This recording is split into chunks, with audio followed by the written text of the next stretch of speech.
Salut à tous, bienvenue à l'émission Sans langue de bois sur Burkina Info. Pour ce numéro, trois invités. Alassane Karama, il est du journal Le Citoyen, Parfait Silga du journal Notre Temps et Bakouan Wilfried de La Rupture. Avec ces trois journalistes présents, nous allons aborder deux sujets. Le premier sujet est relatif à ce coup de fil entre Blaise Compaoré et Roch-Marc Christian Kaboré après le TAC, un coup de fil dont la teneur a été donnée par les médias ivoiriens, notamment la RTI à travers son compte Twitter, qui dit avoir eu cette information de l'agence APA. Une actualité qui a été beaucoup commentée au Burkina Faso avec les journalistes présents, donc nous allons essayer aussi de décrypter de notre manière cette actualité.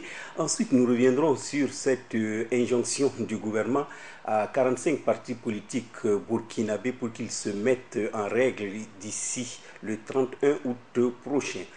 Donc, Karama, nous commençons avec vous sur cette première question, plutôt sur ce premier thème relatif à ce coup de fil entre Roch-Marc Christian Kaboré et Blaise Compaoré, l'ancien président. Le ministre des Affaires étrangères du Burkina Faso a démenti cette information sur les antennes de la RTB et dans certains médias.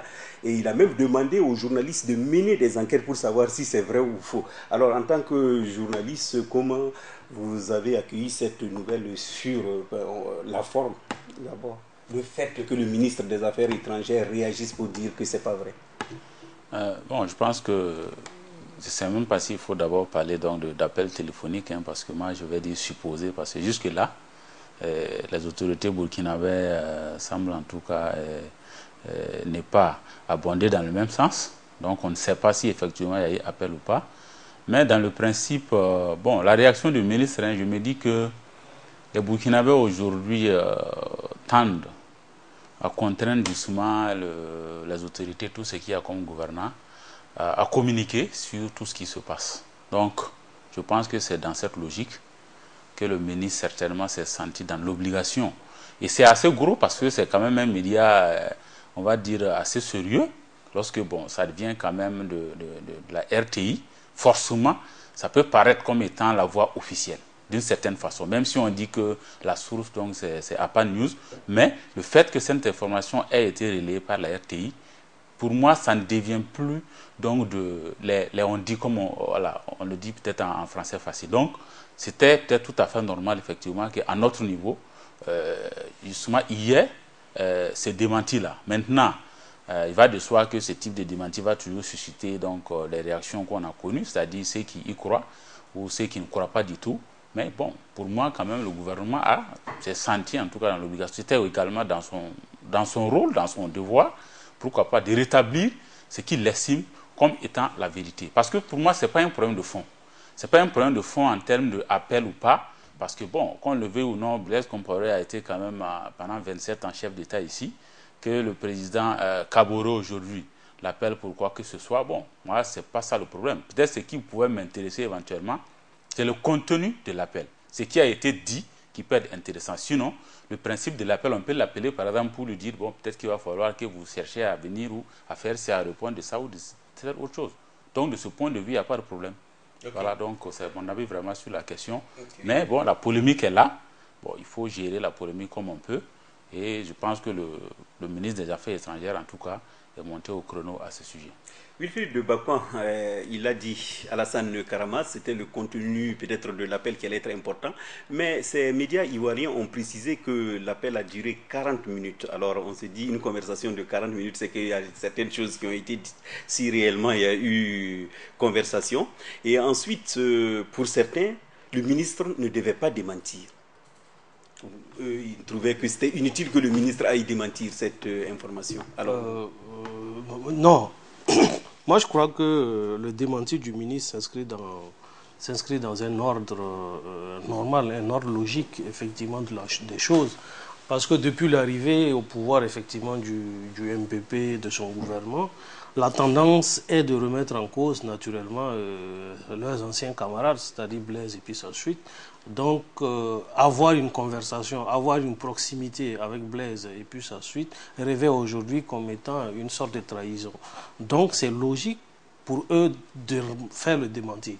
Je ne sais pas s'il y a eu appel ou pas, je ne sais pas si le contenu de l'appel était bon ou il n'est pas bon, mais le comportement aujourd'hui du MPP depuis le début, c'est que tout ce qui se rapporte à Blaise, etc., est diabolisant. Donc, naturellement, c'est pas bien vu qu'on soit proche, effectivement, on se rapproche, pardon, du président Compaoré. Je crois que c'est cette approche même qui avait prévalu, pardon, pour que Simon, comment on appelle ça, Achille Tapsova et puis Zambende puissent essuyer à un certain moment donné des interdictions de voyage, etc., etc.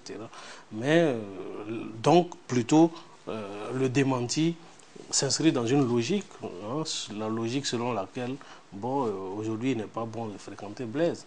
Même si par moment, il y a des voix aujourd'hui qui se lèvent pour dire qu'effectivement, au Burkina, tout le monde finalement fréquente Blaise déjà à Abidjan. Mais la tendance officielle, comme l'a relevé déjà, d'ailleurs même l'UPC, c'est que diaboliser le parti le matin et fréquenter son mentor la nuit. Et voilà, donc je crois que c'est la logique même qui a été respectée à travers le démenti. D'accord. Alors, parfait, Silga, pour ceux qui sont contre le démenti, c'est-à-dire qui ne voulaient pas que le ministre des Affaires étrangères intervienne sur les zones des médias pour démentir, pour eux, ils disent tout simplement que si le gouvernement entre dans ce jeu, avec les réseaux sociaux, il sera chaque fois obligé de sortir pour démentir. Et le jour qui ne va pas démentir quelque chose, c'est que les gens diront que c'est vrai. Ils ont déjà pris le cas, par exemple, de l'accueil de Rochmar Christian Kaboré à Paris, où les internautes avaient publié certaines photos et il fallait que le gouvernement sorte expliquer comment ça se passait.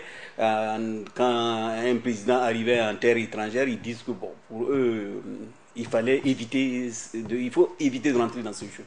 Non, moi je trouve plutôt que le ministre a eu une très bonne réaction. Parce que ils sont dans une logique. Le régime de Roch est dans une logique. C'est dans la logique de la rupture. Ils l'ont dit à plusieurs fois, à plusieurs reprises.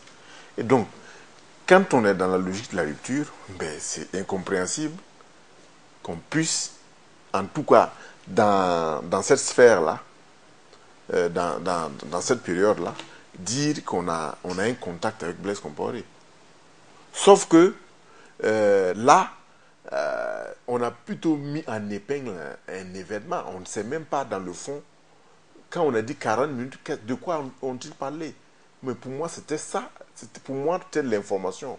Quand on dit qu'ils se sont parlé 40 minutes, mais bon, ils peuvent demander des nouvelles de leurs enfants pendant 40 minutes, oui. Ou quoi? Enfin, c'est le contenu, comme le disait Karama, c'est le contenu qui était important. Et moi, je dirais autre chose.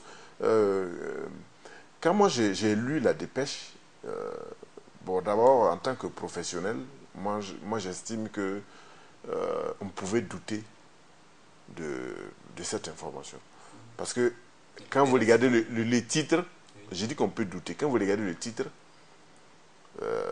si les confrères peut-être diront avec moi, quand vous regardez ce titre-là, c'est comme si le journaliste était sur les lieux. Alors qu'il cite des sources. Mais donc, il aurait fallu dire selon telle personne. Mais quand vous regardez, d'abord, il appelle une source ivoirienne qui ne confirme pas. Et il y a une autre source qui dit oui, il était même là-bas, il y avait un air joyeux. Et on dit au pied de la basilique. Bon, je ne sais pas. Bon, donc, il y a des questions comme ça. Mais je dis, pour en revenir à votre question principale là, le ministre a eu une très bonne réaction. Parce que il faut réagir en fonction de l'image que vous voulez donner au peuple. Voilà. Et là où je trouve que c'est bien aussi, c'est que, vous voyez, depuis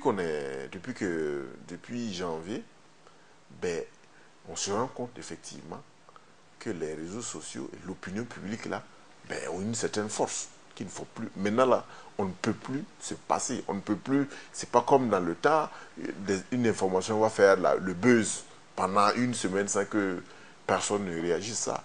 Maintenant, il faut qu'il rentre dans une logique de réaction, et il ne faut plus qu'on attende. Parce que le plus souvent, c'est quand il n'y a pas de réaction officielle là, que les rumeurs là se propagent et puis s'enflent. Moi, je pense qu'il faut plutôt qu'il communique souvent et qu'ils n'attendent même pas qu'il y ait de la polémique sur certains sujets avant de communiquer. On devrait pouvoir anticiper sur certains sujets pour le faire. Ok. Alors, Alassane Karama, réagissant à une question d'un journaliste de Burkina Info, le ministre des Affaires étrangères, sur effectivement qui peut avoir peut-être intérêt à ce que ces genres de trucs soient publiés. Le ministre souhaitait que les journalistes même mènent l'enquête pour savoir réellement. Mais on se rend compte qu'au Burkina, on n'a pas l'impression qu'un média a voulu mener une enquête pour savoir réellement si c'était vrai, si c'était faux, qui avait intérêt effectivement à publier des choses comme ça. On ne peut pas dire qu'aucun média ne l'a fait. Peut-être qu'il y en a qui sont en train de le faire actuellement. Et n'oubliez pas aussi que c'est quand même en Côte d'Ivoire. Il ne s'agit pas donc d'une scène qui se serait déroulée au Burkina. Donc c'est quand même en terre étrangère.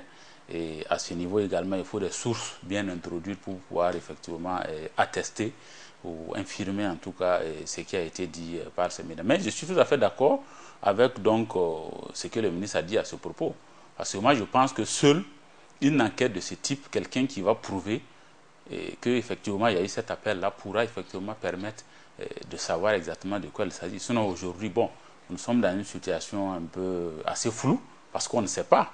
Voilà, c'est vrai que les auteurs donc, de ces propos semblent tenir bon, mais en contrepartie, quand même, nos ministres des Affaires étrangères, et à mon sens, j'ose croire qu'ils ne vont pas s'amuser à ce jeu, c'est-à-dire que ce soit quelque chose de vrai, mais qu'ils cherchent à cacher, parce que ça va m'étonner qu'on puisse cacher ce type donc, de choses, de communication, jusqu'à un certain niveau. Donc, pour moi, en tout cas, j'ose croire que ce qu'il a dit, c'est effectivement rien de ce type dont ne s'est passé, parce que quand j'ai dit surtout, c'est la source, parce qu'aujourd'hui, la RTA a apporté l'information.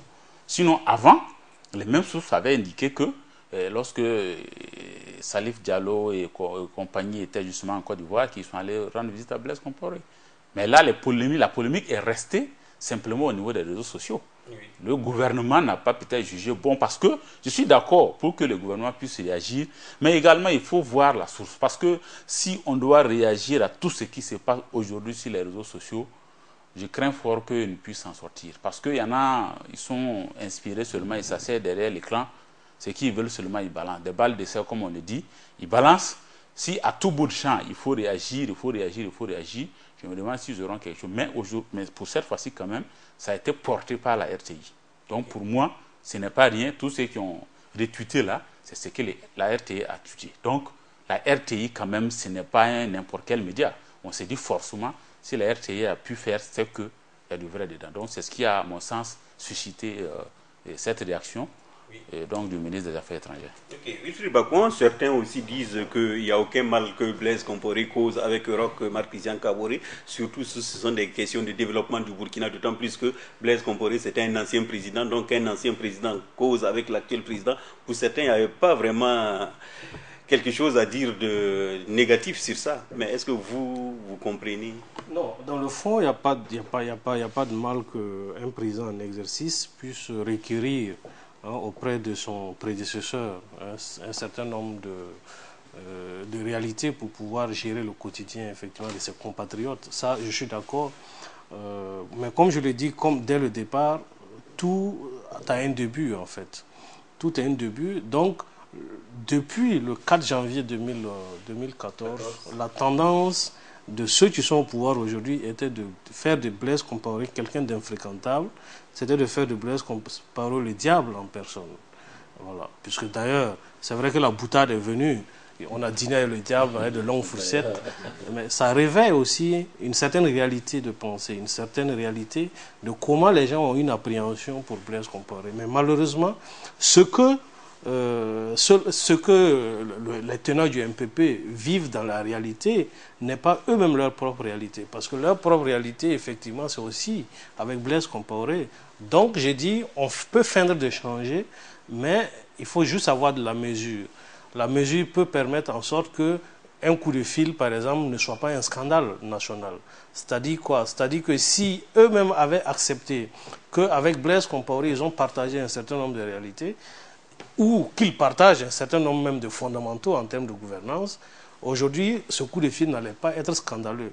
Mais c'est parce qu'ils ont inculqué qu'il y a véritablement rupture que le coup de fil devient un scandale. Je pense que Donc, dans une interview avec moi, un journaliste a rapporté les propos de Salif Diallo, président de l'Assemblée nationale, qui disait que Blaise est infréquentable parce que son désir de s'accrocher au pouvoir a amené qu'il y ait eu mort d'homme. Donc, oui, donc c'est cela. Donc je dis, c'est l'image que l'on a, on a eu tendance à donner qui fait aujourd'hui que le coup de fil devient scandaleux. Mais derrière tout cela, moi, il y a une chose qui m'intrigue. C'est-à-dire, depuis que la polémique est lancée, depuis que le Burkina a commencé à faire les démentis, ni la RTI, ni les autorités ivoiriennes n'ont réagi. Voilà. Mais les autorités n'ont pas réagi. Parce qu'il est cité. Hein, il est cité parce que je n'ai pas vu la réaction de la RTI. Mais qu'est-ce que les médias qui ont lancé l'alerte là disent, même si c'est douteux? Ils disent que Alassane aurait dit tu ne peux pas être à Abidjan et ne pas appeler le grand frère. Bon. Et on a entendu aussi, c'est même ceux qui parlaient de la rencontre entre, je pense, ceux qui parlaient de la rencontre entre les Salif Diallo, et puis d'après qu'Alassane aussi avait dit, le grand frère est là, il faut que vous lui dites bonjour. Bon, finalement, donc maintenant, finalement, il faut que les autorités ivoiriennes aussi réagissent pour... Voilà. Alors, parfait, Sylvain a envie de dire un petit mot sur ça. Je voulais dire, nous avons fait un édito sur la question dans cette semaine-là, où dans la chute, nous disons que peut-être qu'aujourd'hui, un coup de fil où une rencontre entre les deux hommes n'est pas bien vu, mais pourquoi pas un jour? Dans le cadre de la réconciliation nationale. Mais oui, nous avons dit, ce pays-là, il appartient à ceux qui gouvernent, à ceux qui le gouvernent aujourd'hui, comme à ceux qui ont failli le faire basculer en 2014. Donc, tôt ou tard, il faudra bien que tous nos exilés-là, ils reviennent, pour qu'on se parle, pour qu'on aille vers la réconciliation. Mais si c'est dans ce cadre-là que ça se passe, qu'une rencontre entre Roch et Blaise se passe, mais pourquoi pas? Et moi, je pense que, bon, si Dieu nous donne longue vie, peut-être que, on verra. Et nous, tout ce que nous souhaitons, mais c'est que ce ne soit pas du mouta-mouta maintenant. Maintenant, que ce soit un coup de fil qui soit connu, ou une rencontre qui soit connue, avec un compte rendu, qu'on puisse dire, bon, voilà, on est dans une logique de réconciliation, voilà ce qu'on fait, voilà ce qu'on fait. Mais comme le président Roch a fixé le cap de la réconciliation avec les différentes conditions, bon, on verra comment ça va évoluer. Mais moi, je me dis, pourquoi pas un jour? Ok. Karama, comme il l'a dit, c'est vrai que tout le monde dit que c'est vrai, la réconciliation n'exclut pas la justice, mais vous pensez que c'est une démarche aussi que ceux qui ont, par exemple, fait l'insurrection causent avec ceux qui ont subi l'insurrection? Mais ils sont tous burkinabés. Ça, je l'ai déjà dit sur ce plateau. Moi, je suis d'accord qu'actuellement, les plaies peut-être restent encore béantes, mais il va falloir qu'on y aille. Parce que qu'on le veut ou non, ceux qui ont du moins failli faire basculer, si on veut le dire ainsi, ils ont des partisans. Il y a eux-mêmes, c'est vrai, en tant que leaders, mais ils ont aussi pas mal d'autres partisans au Burkina Faso.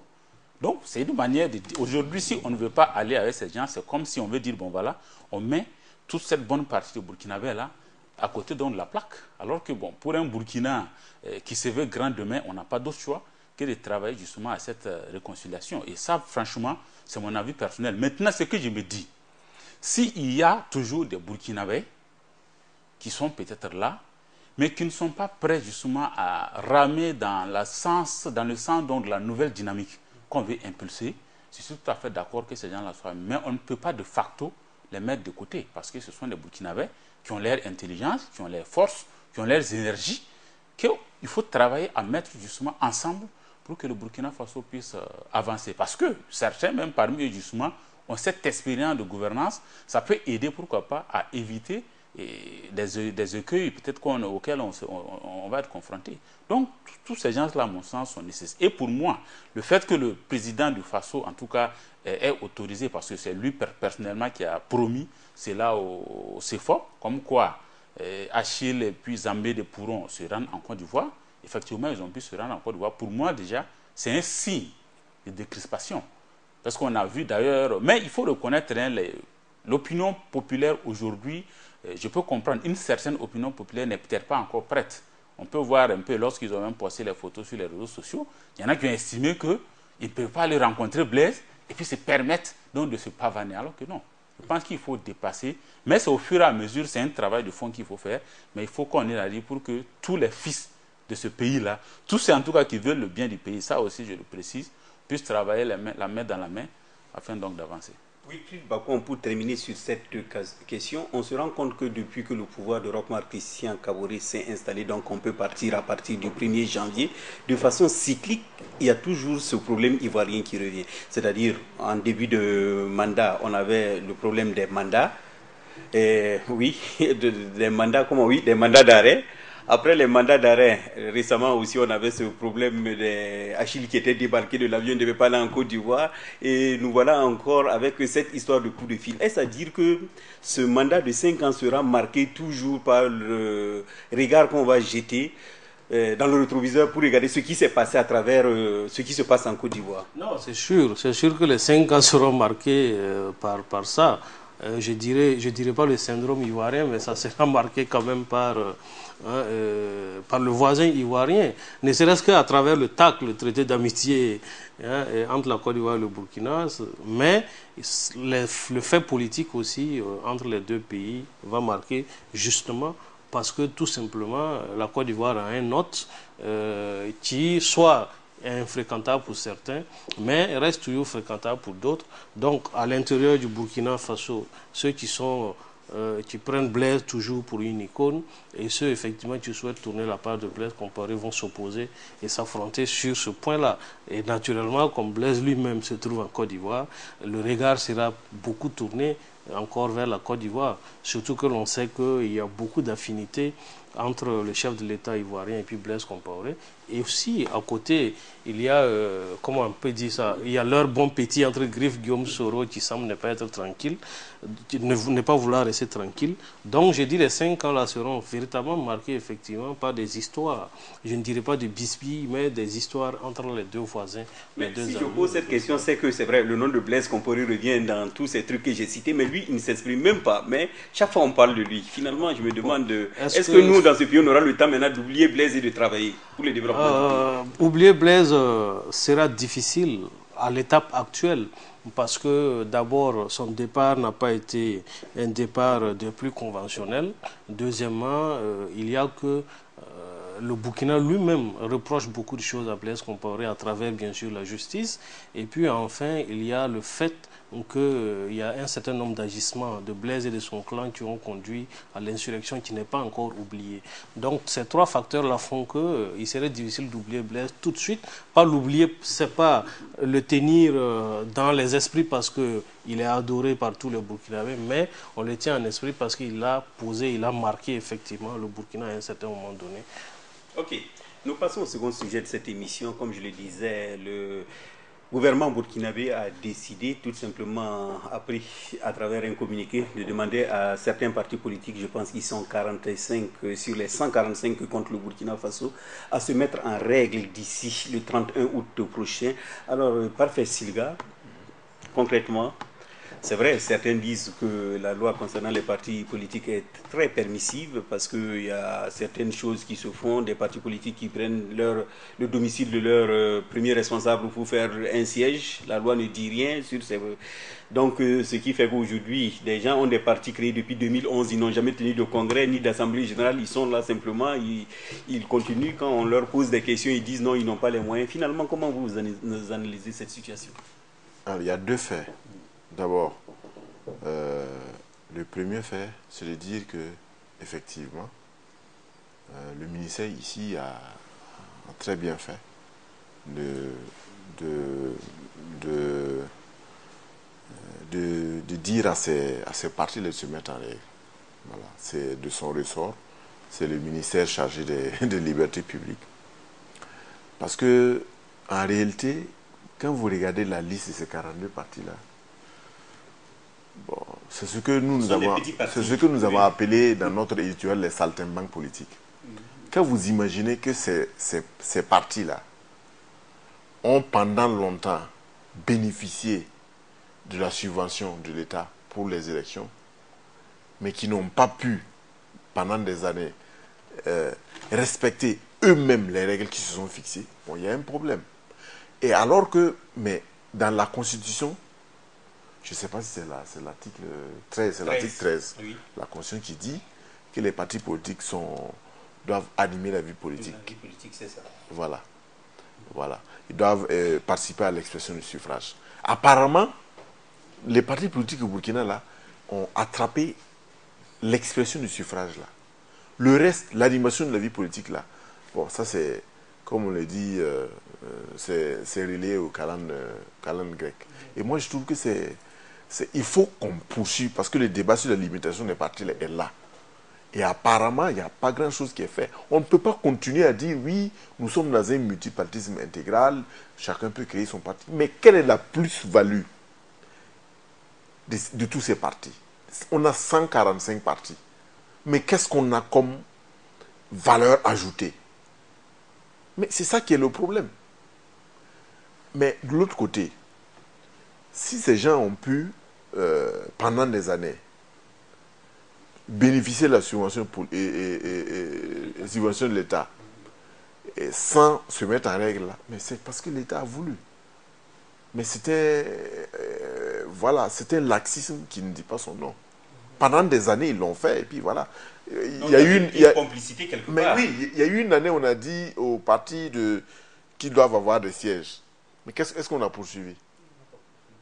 On n'a pas poursuivi. Là, on dit, bon, ils sont passibles de suspension et même de dissolution. Ben, on attend de voir. Mais là, ils peuvent être sûrs, le Matadé peut être sûr, le Matadici peut être sûr que là, nous, les journalistes, nous allons suivre ça de près. Parce que vous n'allez pas sortir de communiquer pour leur dire de se mettre en règle.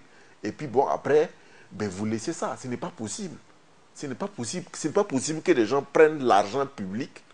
Et je vous dis, l'argent public, là, ce sont les impôts que vous et moi nous payons, qu'on met à la disposition des saltimbanques politiques. Okay. Mais c'est ça, moi je dis, oui. Il faut que les gens soient responsables. Et je vais terminer ce point. J'ai écouté Issa Balima de l'UFC. Je l'appelle mon neveu. Oui. Je le connais très bien, mais là je dis, mais je suis désolé. Moi je fais partie d'une organisation de la société civile qui s'appelle le cadre de réflexion et d'action démocratique. Pendant des années, pour organiser les congrès et les assemblées générales, nous cotisions 10 000 ou 20 000 francs. Mais Issa Balima, quand il dit que oui, la subvention de l'État profite à 6 partis, mais je suis désolé, monsieur le président de l'UFC, vous n'êtes pas responsable. Okay. Oui. Alors, c'est vrai qu'il parle d'Issa Balima, de l'Union des forces centristes. C'est vrai que lui, il n'est pas d'accord parce que tout simplement, il dit que l'article 13 de la Constitution les autorise à créer des partis politiques. Ce n'est pas à l'autorité de venir dire à un parti qui ne va pas exister, mais c'est au peuple, à travers les suffrages, de pouvoir dicter la loi aux partis politiques. Il a dit, il a parlé effectivement des 6 partis. Bon, ça, c'est le financement hors campagne parce que quand le financement, pendant la campagne, tous les partis qui participent aux élections gagnent le financement. Alors, sur ce point, qu'est-ce que vous dites? Je pense que je veux dire quoi? C'est justement un arrangement parce qu'ils font une lecture qui les arrange simplement. Parce que comme il a dit tantôt, l'animation de la vie politique, ils sont véritablement combien de partis? Si ce travail était fait aujourd'hui, le Burkina était l'une des grandes démocraties. Ça au moins c'est clair et net. Mais ce travail n'est pas du tout fait. Et donc, ils sont là simplement lorsqu'il y a des élections ou bien à quelques rares occasions. Parce qu'en réalité, c'est un deal, hein, c'est un deal qui ne dit pas son nom.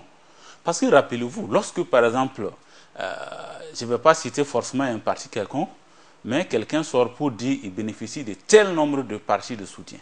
On peut dire 50 partis qui soutiennent telle ou telle chose. Vous pouvez citer... Mais vous regardez dans le parti, parmi ces soutiens-là, il y a combien de partis, comme on le dit publiquement, hein, qui peuvent remplir un télécentre avec les membres. Ça, c'est une réalité. Donc, pour moi, c'est parce que ça a profité pendant longtemps une situation. Voilà, certains ont pu bien profiter de cela. Quand on dit 70 partis soutiens, mais 70 partis qui ne pèsent pas en réalité. Donc, il y avait comme une complicité, on a laissé faire. Mais je pense que ce n'est pas une existence pour la forme. C'est vrai que la Constitution, quand même, donne cette disposition, mais il y a des obligations parce qu'on parle de l'animation de la vie politique. Lorsqu'on ne fait pas ce travail, et comme il a dit tantôt également, des règles qu'on se soit fixées. Je pense que ça, c'est une discipline interne. Hein? La bonne gouvernance interne, il faut que ça commence. Sinon, je me demande bien qu'est-ce qu'on pourra faire au niveau du pays. Oui, mais Karama, il y a un homme politique du nom de Nana Thibault qui dit que tout simplement c'est une politique pour faire partir les petits partis, parce que pour lui, les petits partis n'ont pas assez de moyens, ils ne bénéficient pas de la subvention hors campagne comme les 6 partis dont tu as parlé. Donc pour lui, on ne peut pas... Je suis désolé. On veut juste les éliminer. Ce n'est pas l'exécutif de payer le fonctionnement d'un parti, ça je suis désolé. Parce que le parti est censé avoir ses moyens propres de financement. Que l'exécutif accompagne, je suis tout à fait d'accord. Si on a un parti sérieux qui veut mener une campagne sérieuse, ce n'est pas ce que l'État même donne même pendant les campagnes qui peut vous permettre de mener cette campagne. En tout cas au plan national, ça c'est impossible. Donc pour moi, ce n'est pas à nous de financer leurs propres initiatives. Parce qu'ils se sont levés, ils ont estimé qu'ils ont peut-être un idéal, ils ont une doctrine politique qui peut rassembler. Et ils ont des membres. Ils n'ont qu'à se cotiser. Des militants, donc ils ont des militants du moins, ils ont des militants, ils ont des sympathisants, mais c'est à eux de se débrouiller, mobiliser les ressources pour mener le travail qui est dans le sien. Maintenant, l'État ne donne qu'une contribution. Donc on ne peut pas remplacer aujourd'hui la contribution de l'État par en tout cas le fondement même financier d'un parti politique. Ça, je suis désolé. Donc de ce point de vue-là, ils ne peuvent qu'en vouloir à eux-mêmes. S'ils sont convaincants, s'ils peuvent susciter en tout cas pas mal d'adhésion en termes de militantisme, ce problème qu'ils posent aujourd'hui en termes de financement ne va pas se poser parce que, je suppose, si c'est un vrai militant, quelqu'un qui n'est pas venu simplement pour profiter de l'ascension, justement à la courte échelle que parfois la politique peut offrir, mais il peut financer de sa propre poche ce qu'il y a comme activité à faire. Et bon, le parti pourra fonctionner, mener à bien donc ses obligations républicaines et en retour, si le parti a une présence effective sur le terrain, et ça se tend également à travers les résultats lors des élections, l'État aussi peut donner sa contribution. Oui. Wilfried Bacouan, c'est vrai qu'on dit généralement que les partis se créent pour animer la vie publique et surtout aller à la conquête du pouvoir d'État à travers les suffrages. Un homme politique m'a simplement dit que si l'animation de la vie politique, là, ils ne la font pas, c'est que c'est à cause des médias qui refusent de leur donner des occasions de s'exprimer, de discuter. Et il n'y a que lors de la campagne électorale qu'il y a des plages pour eux sur les médias. Donc voilà pourquoi ils ne s'expriment qu'à ces occasions. Alors, est-ce que vous êtes d'accord avec ce monsieur? Je suis désolé pour cet homme politique-là parce qu'il n'a même pas du tout compris ce que signifie animation de la vie publique et animation de la vie politique, formation des militants, etc. Non, ce n'est pas parce que les médias ne leur donnent pas des plages, je suis désolé, c'est parce qu'eux-mêmes en tant que responsables de parti, parce qu'eux-mêmes en tant qu'instance dirigeante des partis, n'ont pas de contenu. Ils vont enseigner quoi aux militants? N'allons pas très loin, prenez les militants du parti au pouvoir, demandez-les ce que signifie la social-démocratie, alors que tous les jours, les premiers responsables tapent la poitrine, nous sommes sociaux-démocrates. C'est parce qu'effectivement, les militants, les premiers responsables des partis, eux-mêmes n'ont pas de contenu. Ils ne peuvent pas enseigner quelque chose aux militants. Seulement, ce qu'ils savent enseigner, c'est comment il faut prendre le pouvoir, comment il faut renverser un tel. Et ça, ce n'est pas l'animation de la vie politique, ce n'est pas l'animation de la vie publique, cela. Et ça, je suis désolé de le dire. Alors, c'est la réalité. Voilà, c'est juste c'est une gestion de parti par intrigue, par copinage, etc. Et ça n'avance pas. Et vous comprenez d'ailleurs qu'il y a des partis politiques au Burkina qui tiennent leurs conférences de presse dans les sièges d'autres partis. Dans les sièges d'autres partis, dans les sièges d'associations, dans les... comment on appelle ça? Dans les CPL, les centres populaires de loisirs et des jeunes, etc. Dans des boîtes de nuit aussi. Voilà, on en a vu, effectivement. Donc, en réalité, il se passe là parce qu'un parti politique, c'est vrai qu'il se crée librement, mais son fonctionnement répond à un certain nombre de règles, à un certain nombre de convictions. Son fonctionnement repose aussi sur un certain nombre aussi de visions. Parce que quand on crée le parti, comment on peut récolter les ressources? Si vous n'arrivez pas à convaincre d'abord les Burkinabés pour qu'ils militent au sein du parti, vous ne pourrez jamais les convaincre pour qu'ils payent leurs cotisations. Ça, c'est désolé. Parce qu'on paye la cotisation quand on se rend compte que c'est un idéal qui en vaut la peine. Mais quand l'idéal que vous dépend, ou que vous n'avez même pas d'idéal, vous pouvez convaincre qui pour qu'il paye une cotisation ou qu'il prenne une carte de membre. Il n'y en a pas. Voilà pourquoi, effectivement, j'ai dit non pas de contenu. Mais je vais terminer en disant que l'État décrète tout de suite qu'il n'y a plus de subventions pour les partis politiques, on verra les bons partis politiques naître. Alors, parfait, Sirga, autre curiosité de nos partis politiques, si vous prenez la liste des 45, vous verrez la CFD de Guillaume Dioda. Alors que je pense qu'il se retrouve actuellement dans l'UBN. Il doit être le vice-président de l'UBN, le parti de Yacouba Ouedraogo qui a démissionné. Alors comment expliquer que quelqu'un qui a un parti se retrouve dans un autre parti sans dissoudre l'ancien parti? Mais oui, justement, il y a un laxisme de la part de l'État.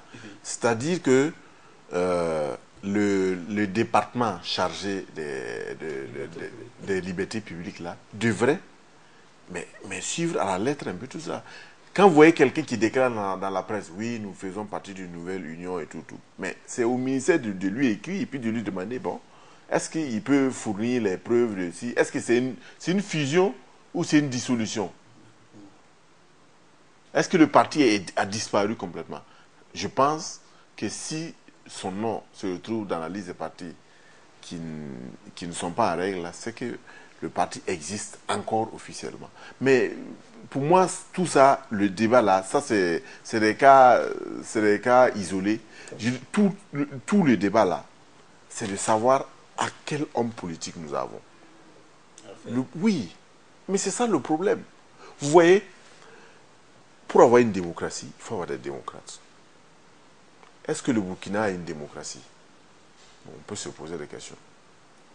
Parce que quand vous regardez ceux qui sont censés animer nos partis politiques là, voilà, vous allez même voir des gens qui vont vous dire, on n'est pas de la gauche, on n'est pas de la droite, on n'a pas de doctrine. Bon, après vous allez voir que...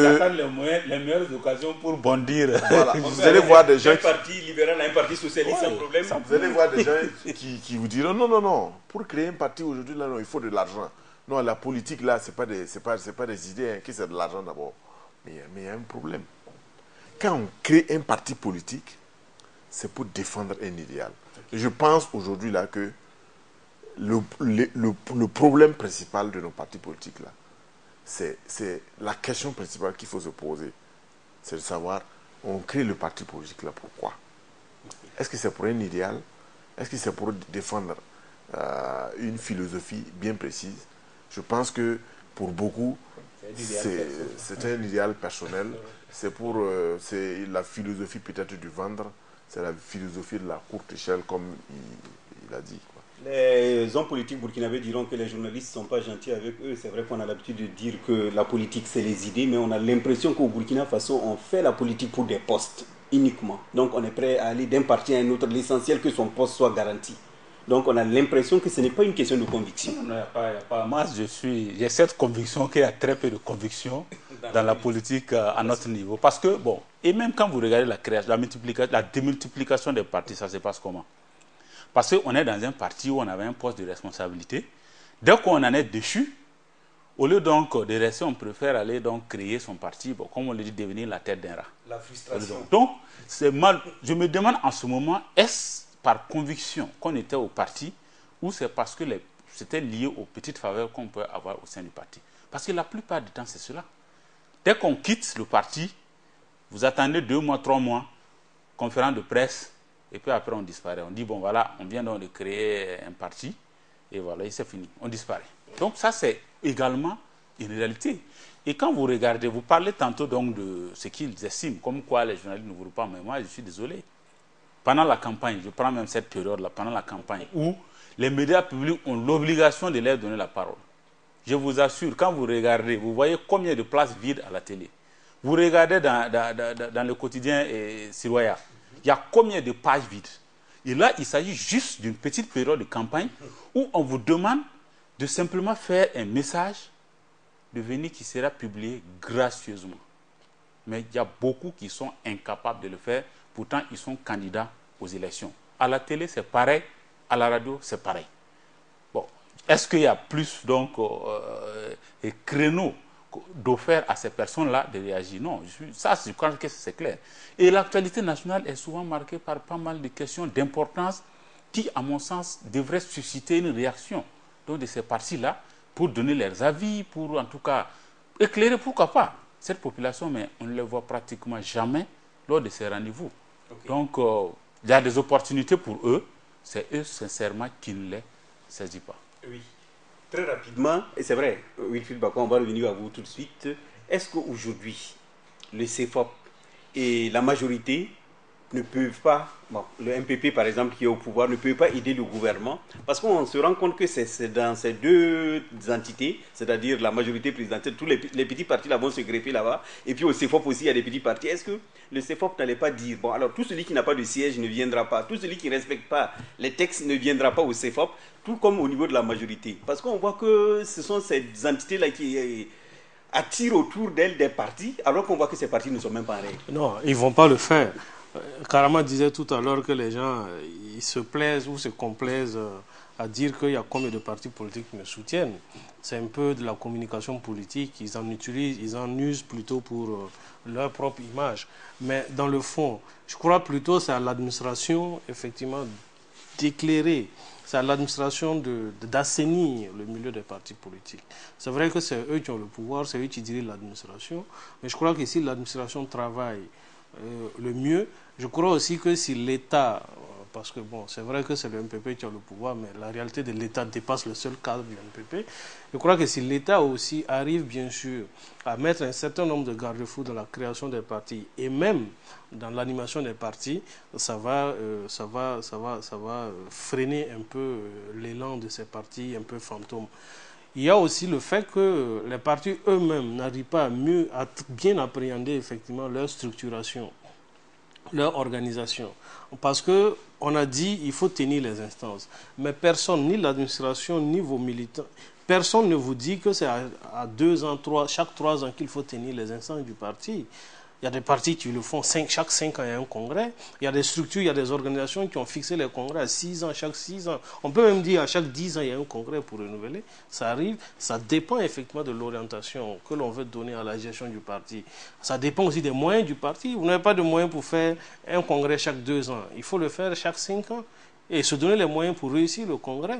Et si vous fixez dans vos textes que c'est chaque 5 ans vos congrès, l'administration ne va pas vous chercher des emmerdes à chaque 2 ans. Est-ce que c'est une question de moyens? Ce n'est pas une question peut-être même de militants? Il y a une question de... Mais c'est ce que je dis. Il n'y a pas de truc, il n'y a pas de militants. À un individu et puis sa petite famille. Bon, voilà. Voilà aussi notre question. Ce n'est pas une question de moyens. C'est une question d'organisation. Est-ce qu'on sait ce qu'on veut? Est-ce qu'on est conséquent par rapport à soi-même, par rapport à ce texte? Voilà. Voilà des gens qui, tous les jours, passent le temps à insulter, à critiquer vertement, mais qui ne sont même pas capables de respecter leurs propres règles. Est-ce que vous pensez que ce sont des gens sérieux? Non, ce n'est pas des gens sérieux. Mais l'autre chose que je voulais ajouter, c'est que nous espérons que cette injonction du Matedici-là va être le début d'un processus, en tout cas peut-être réglementaire ou législatif, pour limiter effectivement les mandats. Il y a des propositions, limiter le nombre de partis politiques. Il y a des propositions. Dans la sous-région, je pense qu'on parle souvent du cas du Ghana, mais il y a d'autres pays où, pour créer un parti politique, il faut avoir des représentations dans au moins 5 ou 6 provinces, en tout cas dans les régions. Okay. Mais là, vous avez la chance effectivement d'avoir des trucs, parce que je pense que pour qu'on puisse effectivement avancer, ce serait bon qu'on puisse avoir des pôles vraiment important. Pour finir, je voudrais revenir à la question que vous avez évoquée tout de suite. Rapidement, il reste 1 minute, oui. Par rapport à le CFOP oui, et puis le truc. Je pense qu'il faut qu'on puisse respecter en fait les règles. Ce n'est pas au CFOP, ce n'est pas à la majorité présidentielle de dire si tu n'as pas de siège, tu ne viens pas. C'est à l'administration de fixer les règles de fonctionnement d'un parti. Quand vous n'avez pas de siège, quand vous n'organisez pas les assemblées générales, voilà les sanctions auxquelles... Voilà. Ok. C'est vrai que je parlais de cette discrimination positive au niveau des partis. Peut-être que si le gouvernement voulait faire quelque chose, qu'on tienne compte de ceux qui ont des sièges, ceux qui respectent leur statut. Par exemple, on a vu pour le CNT, pour la désignation, j'étais étonné de savoir que pour désigner des députés pour le CNT sous la transition, que des partis politiques de l'opposition qui ne pesaient même pas ont voulu avoir le même nombre de représentants que de gros partis politiques de l'opposition. Alors là, il fallait faire une discrimination positive. Ok, donc nous sommes au terme de cette émission sans langue de bois. On se retrouve la semaine prochaine pour un autre numéro.